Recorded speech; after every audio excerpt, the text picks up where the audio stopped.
सोमवार को जिस समय मनीष सिसोदिया सीबीआई हेडक्वार्टर में थे, मंगलवार को ठीक उसी समय अहमदाबाद के ओम नगर में चुनाव प्रचार कर रहे थे। दिल्ली की नई आबकारी नीति में कथित घोटाले मामले में पूछताछ के बाद सिसोदिया ने तुरंत अहमदाबाद का टिकट कटाया और गुजरात की धरती पर रोड शो किया।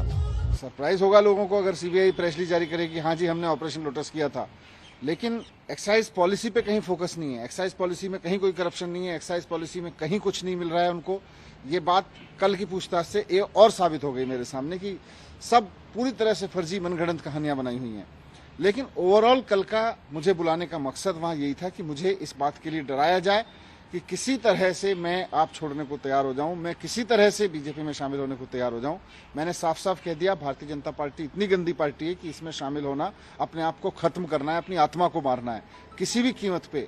और फिर अच्छे स्कूल बनवाना, अच्छे अस्पताल बनवाना, बच्चों की पढ़ाई की अच्छी व्यवस्था करना, मुझे इसमें मजा आता है। मुझे सीएम बनने में थोड़ी मजा आता है। आम आदमी पार्टी ने गुजरात में बीजेपी के अभेद्य दुर्ग में सेंध लगाने की कोशिश के तहत वादा किया कि सत्ता में आए तो अहमदाबाद, सूरत, वडोदरा, राजकोट समेत 8 बड़े शहरों में हर 4 किलोमीटर पर एक वर्ल्ड क्लास स्कूल बनाएंगे। गौरतलब है कि बीजेपी बीते 15 सालों से जिन 66 सीटों पर कभी नहीं हारी, उनमें से ज्यादातर इन्हीं शहरों से आती हैं।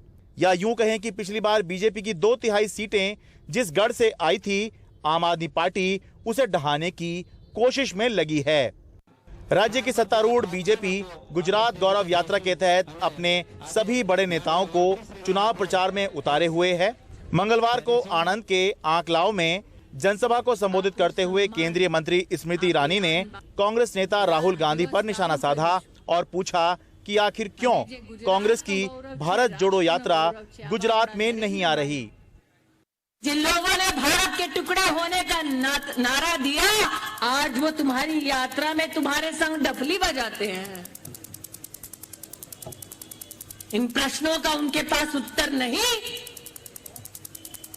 इसलिए यात्रा बाईपास हो रही है। गुजरात में इस बार कांग्रेस का प्रचार कुछ खास नहीं दिख रहा। मंगलवार को अहमदाबाद पहुंचे कांग्रेस के गुजरात पर्यवेक्षक अशोक गहलोत ने कहा कि पार्टी प्रचार में लगी है, हो सकता है प्रचार कुछ कम हो।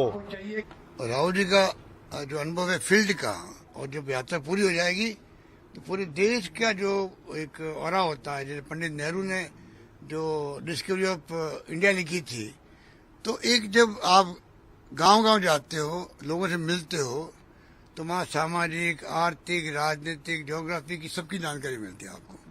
तो मैं समझता हूँ कि उनका जो ऑरा बनेगा और अनुभव होगा, उन काम आएगा, खड़गे साहब के काम आएगा, हम सब के काम आएगा। मैं उम्मीद करता हूँ कि कांग्रेस 2024 की जो तैयारी है, राज्यों में चुनाव तो पहले हो जाएंगे 7-8 राज्यों के अंदर, उसकी तैयारी तो चल रही है हमारी अभी से ही।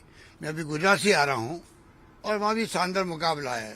जब बड़ी पॉलिटिकल पार्टियां अपने सभी उम्मीदवारों की घोषणा कर देंगी, तभी जाकर एक सही आकलन या मोटा आकलन हो पाएगा कि इस बार गुजरात में क्या चुनावी माहौल है और गुजरात क्या चाहता है। अहमदाबाद से अपने सहयोगी श्रीनिवासन जैन और कैमरा सहयोगी नीलेश गोस्वामी के साथ मैं शरद शर्मा, एनडीटी मीडिया।